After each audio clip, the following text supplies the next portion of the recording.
ดูดิค่ะ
จะอิ่มกว่านะ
อร่อย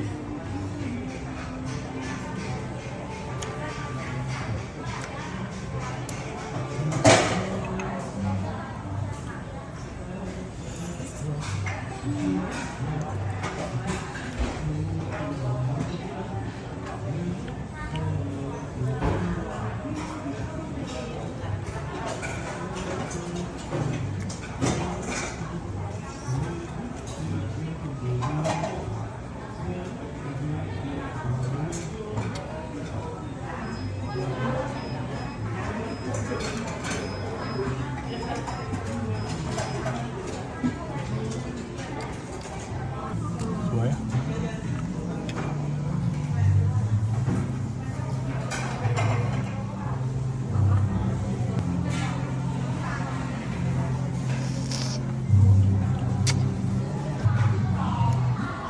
สวยงามสวยงามค่ะ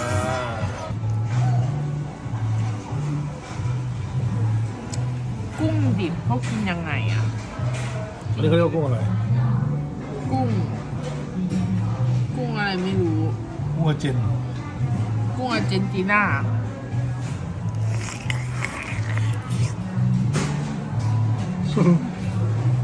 แต่กินดูแล้วกรอบเนาะกรอบหวาน ซาลาเปาเขาบอกว่าเป็นไข่เค็มลาวาไข่ อู้ มันอยู่ข้างล่าง ลาวาจริงด้วย ง่ายจริง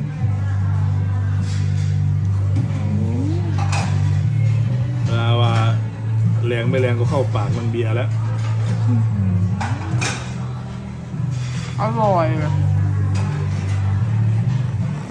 พวกสดพร้อม อืม ไม่กินทีเดียวเข้าไปเลยว่ากินเข้าไปทีเดียว อ เล ร่อย ย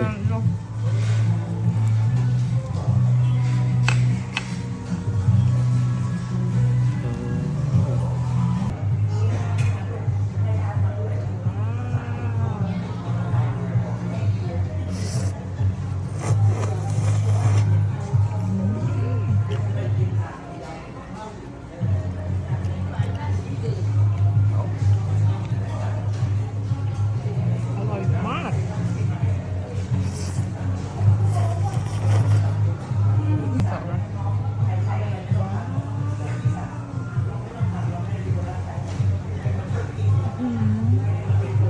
ฮันนี่โทษค่ะทุกค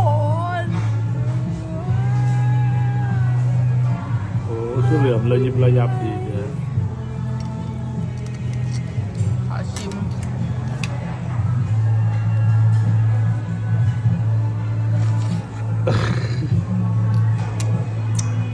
ดีต่อใจ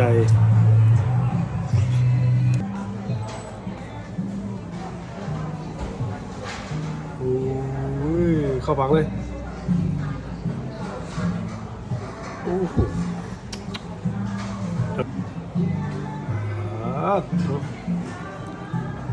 อุ้ยจะเสียบไม่ยาก เดี๋ยวฟัน อ